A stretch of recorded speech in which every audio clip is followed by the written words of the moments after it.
You know, there's this incredible hidden engine deep in our oceans, a totally silent force that's actually shaping the climate of our entire planet.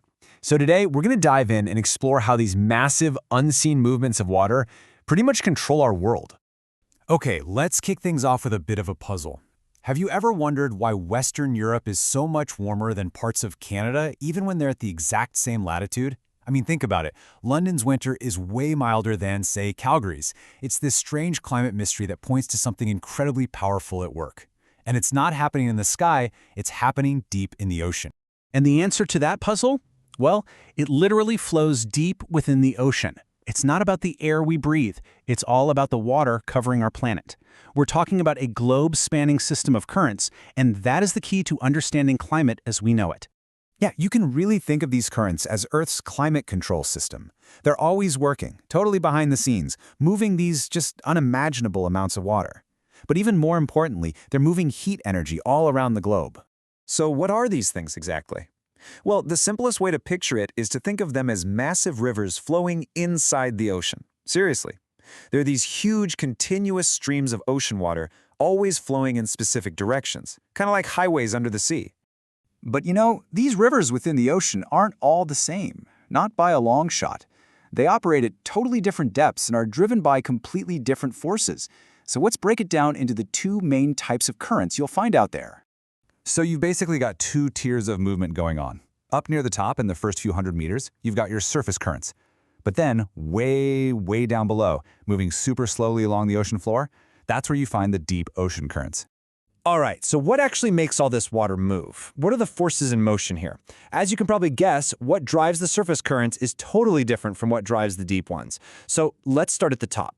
So the drivers of surface currents are pretty straightforward. At first, it all starts with the wind. The prevailing winds blowing across the ocean literally drag the water's surface along with them. But there's a catch. There's also the Earth's rotation to think about. Which brings up a really good question, right? If the wind is just pushing the water, why don't the currents just flow in straight lines? Well, the answer has everything to do with the fact that we live on a spinning planet. That spin creates something called the Coriolis effect. It's this effect that deflects moving objects, and that includes ocean currents, from a straight path. It basically means that because the Earth is spinning, nothing can move in a perfectly straight line over a long distance. And the way it works is actually pretty predictable. In the northern hemisphere, things get deflected to the right, and in the southern hemisphere, they get deflected to the left. So this constant spin is always bending the path of the water. So when you combine that push from the wind with the bend from the Coriolis effect, what you get are these huge circular ocean patterns called gyres, and they are massive.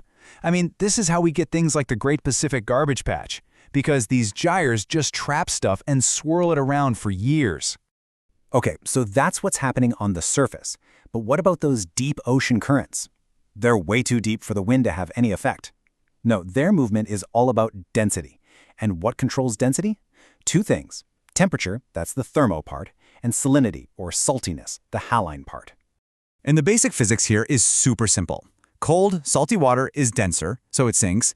Warmer, less salty water is less dense, so it rises. So just imagine what happens near the poles. The water gets incredibly cold, and when sea ice forms, it leaves the salt behind, making the water even saltier.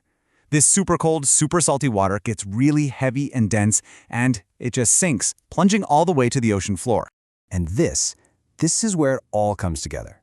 The wind-driven currents on top and the density-driven currents on the bottom, they're not separate things at all. They're actually two parts of one giant interconnected system. We call it the Great Conveyor Belt. Think of it like this.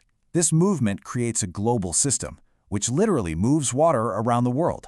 It's like our planet's circulatory system, constantly moving water, and with it, heat and nutrients all across the globe.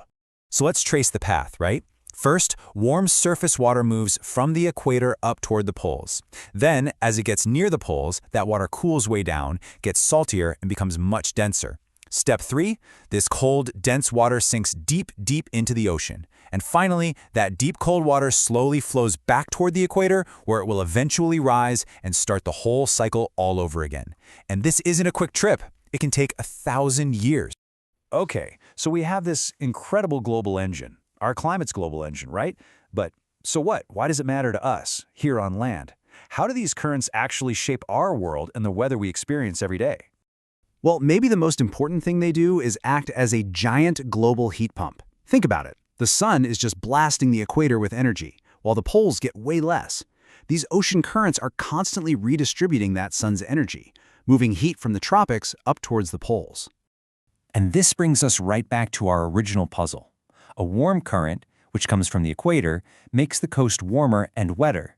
That's exactly what the Gulf Stream does for Western Europe. But a cold current, flowing down from the poles, makes a coast cooler and drier. It's a huge factor in a region's climate. But why does this system really matter? Well, it goes way beyond just weather and climate patterns. It also supports marine life by circulating nutrients. When that deep water comes back up, it brings all these nutrients from the ocean floor with it. That directly affects fishing and entire global ecosystems. It's a really, really big deal. I mean, let's be super clear here. Without this constant motion, Earth's climate would be a world of absolute extremes. The equator would be scorching hot, and huge parts of the planet would just be frozen solid. It's this system that makes our world livable. And that leaves us with a really important question for today. As our planet changes, what happens to its climate engine? This whole system depends on a delicate balance of temperature and salt. So if melting ice dumps a ton of fresh water into the North Atlantic, what does that do to the engine? What happens if it starts to slow down?